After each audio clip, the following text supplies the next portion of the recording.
What's up, guys? I recently learned how to bookbind, okay? And it was quite the experience. It turned out decent, okay? So yeah, the rest of this video is just me explaining the process, how I did it, and yeah, I hope you enjoy. This one, unfortunately, I cannot sell. It is the ESV New Testament, and I think that is under copyright. So this is just for personal use, for legal reasons. Yeah, let me know in the comments which book you want me to bind next, and I'll do something in the public domain so that you can buy it.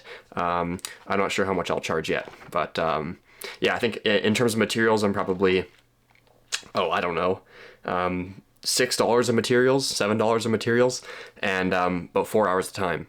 So how much is my time worth? You tell me. I don't know how much I'll charge. Anyways, now I'm yapping. Watch the rest of this video to see how I made this. Hello everyone. So, as you know, if you watch this channel, I'm very into books and literature, history, poetry, that sort of thing. And, you know, I thought to myself, if I love books so much, why don't I learn to make them? So, I recently have gotten into bookbinding. Now, this is the very first project I've ever done, and it was a lot harder than I thought. And I kind of dove into the deep end, too, because I started with a Bible. And the reason why the Bible is so difficult is because you have like verse numbers, and you have like lots of subtitles, and yeah, just a lot of additional formatting you have to do. Now, I haven't really shown it here in the video, but the majority of the time, the lion's share of the work was actually behind the scenes formatting. I don't want to explain too much of the details in this video, because it's kind of just too technical, I guess. But the long and the short of it is, after all the formatting has been done, you have to impose the pages, right? You have to print them in a certain way so that two pages fall on each sheet, and then when you fold them into groups of 4, which are called signatures, which you can see me doing right now, those groups of 4, when you fold them, it rearranges the order of the pages, right? So you have to impose those individual pages so that they are on the right spot on each sheet of paper. So that's kind of a difficult thing to do.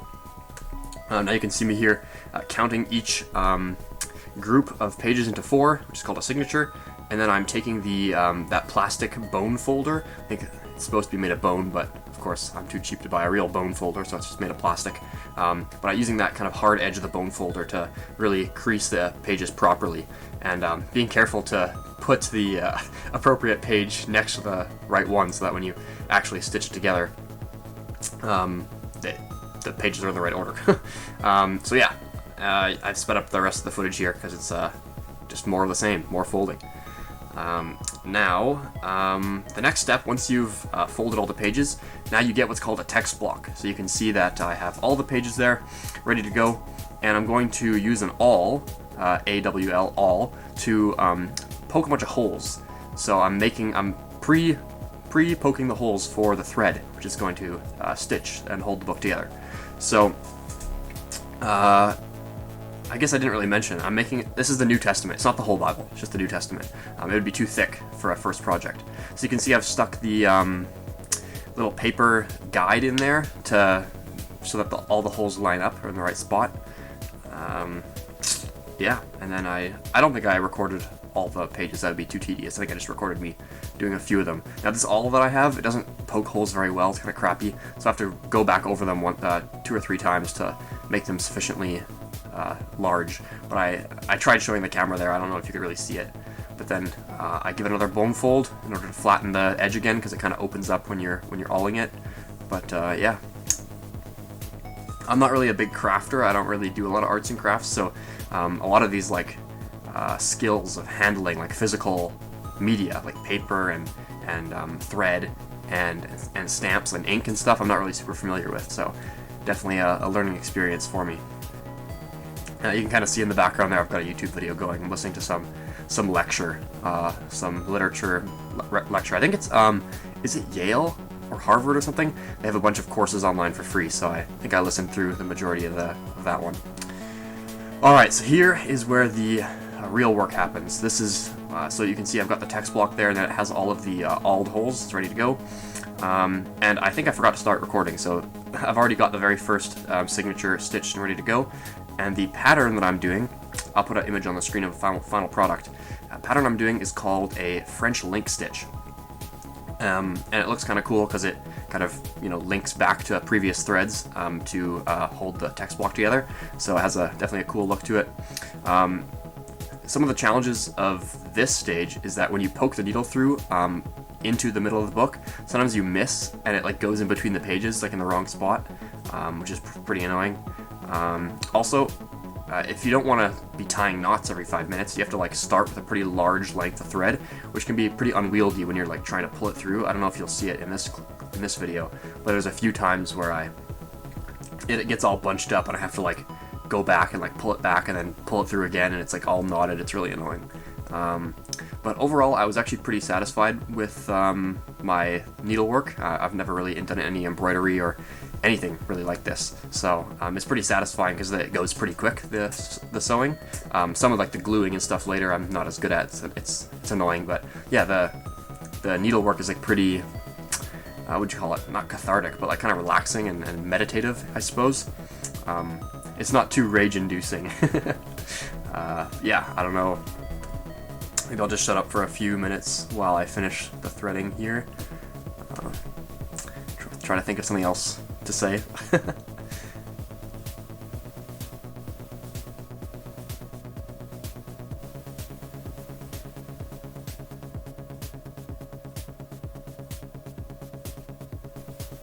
That's another thing too. You just saw me pull and tug kind of hard on the thread there.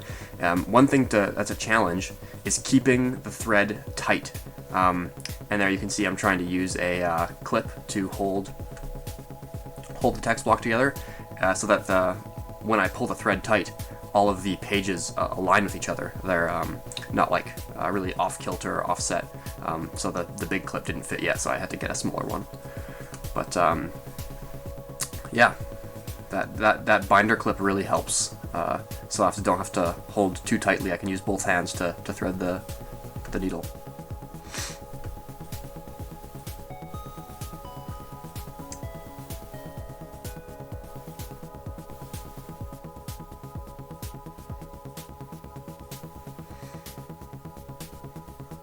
Alright, so there's the final product. Once all of the sewing is done, that pattern you can see there, I'll put another picture up on the screen, that's the French link. And you can see, because I didn't use actual bookbinding thread, thick stuff, I used sewing thread, the pages in the text block is pretty flexible and mobile. It moves around a lot.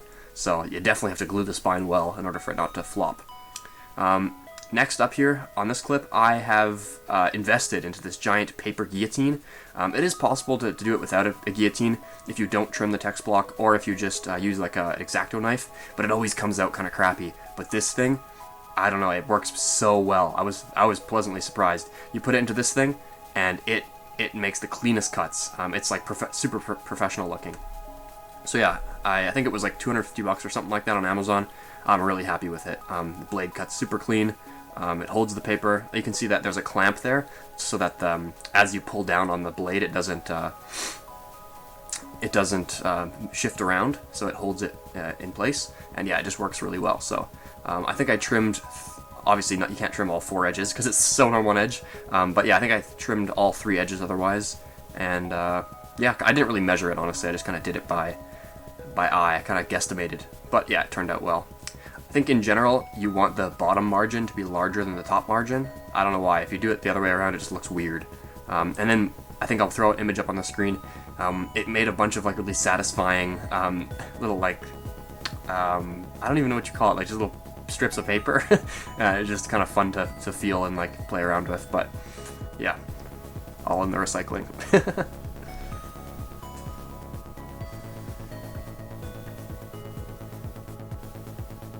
The first time I made a book, this is the second one I've done. The first one was a gift for somebody.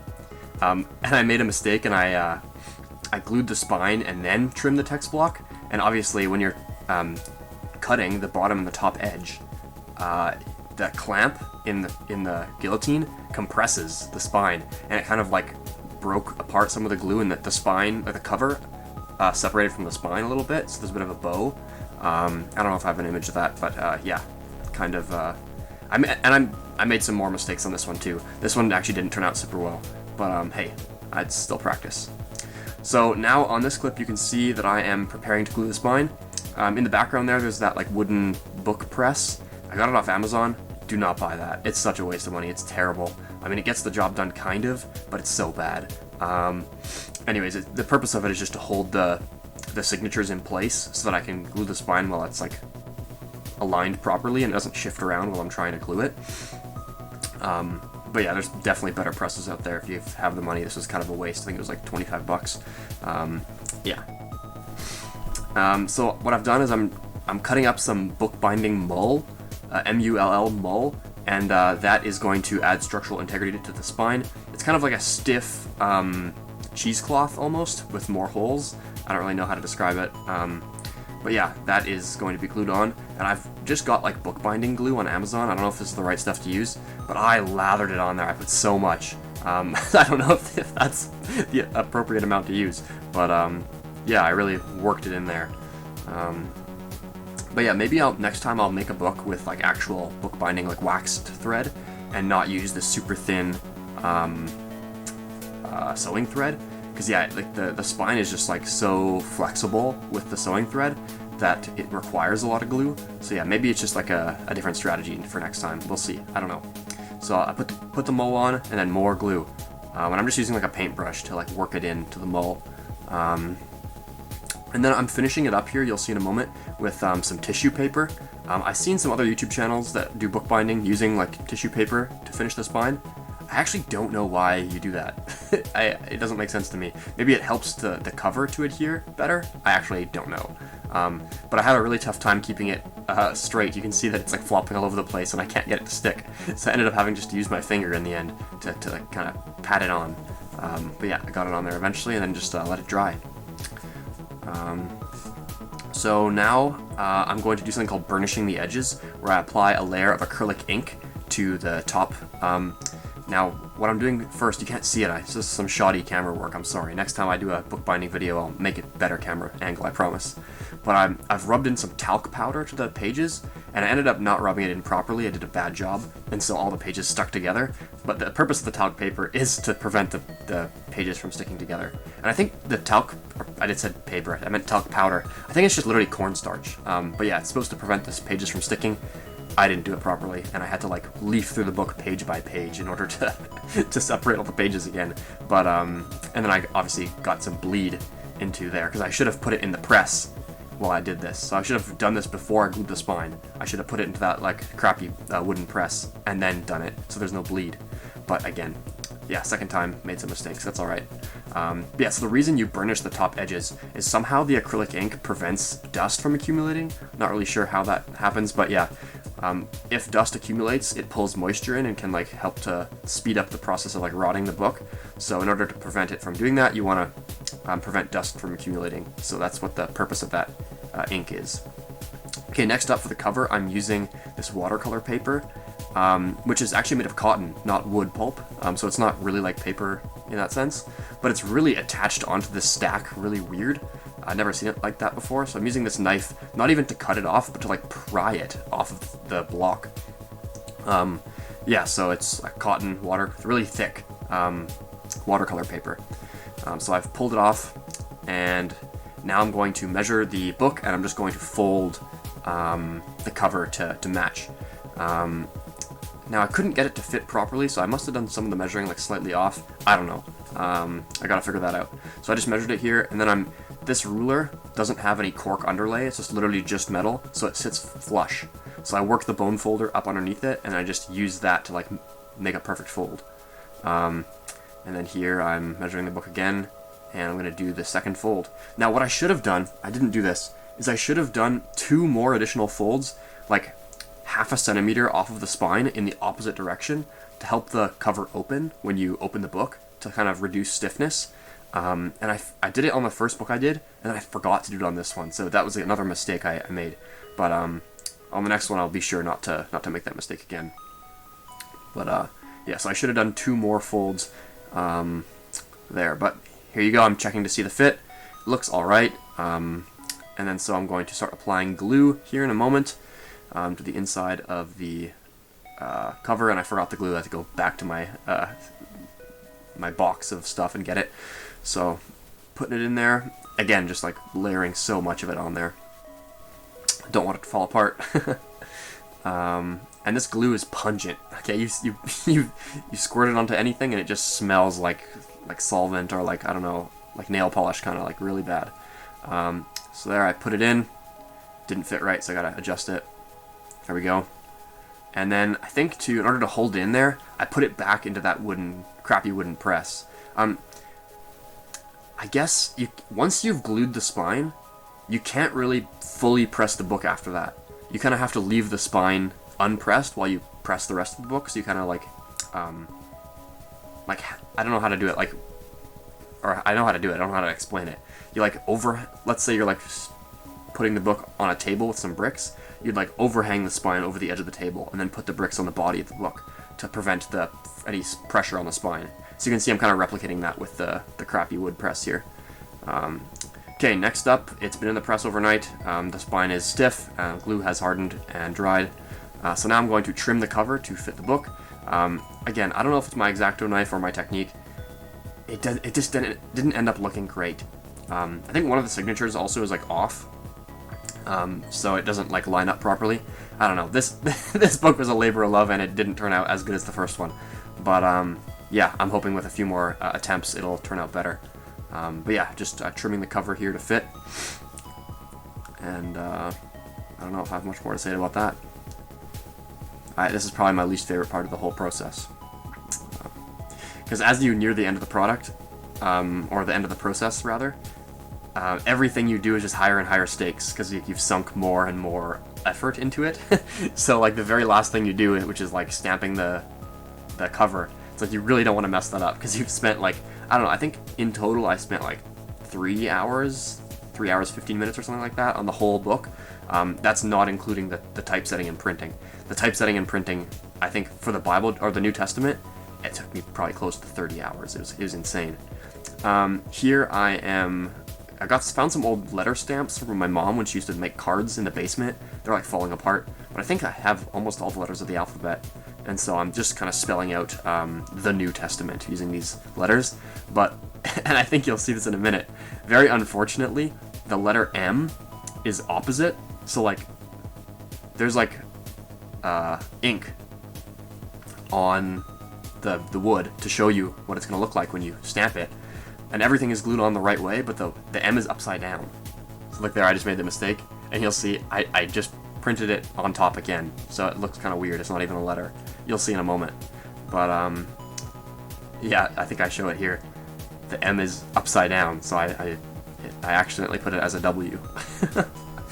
And then I just, so this is the ESV version, so I put the New Testament and then ESV, English Standard Version. And then I put N.T on the spine, New Testament. And then I did some fun stamping as well. I think I put like a flower on the front cover, and then like a little bug on the first page. And then on the very back I did a date stamp. So you'll see that in a second. I think I finished making this book on December 29th. So that's the date I stamped onto there. And again, sorry, the book is like not really in frame. I feel kind of stupid, but I'll make sure to triple check next time I film something. And I think the book at this point is done. So there's the image of the cover, and you can see the upside down M there is all screwed up. That's the spine. See how like the spine is kind of separated from the pages? Yeah, there's a little bug, and there's the date. And then you can see here some of the typesetting work I did on the inside.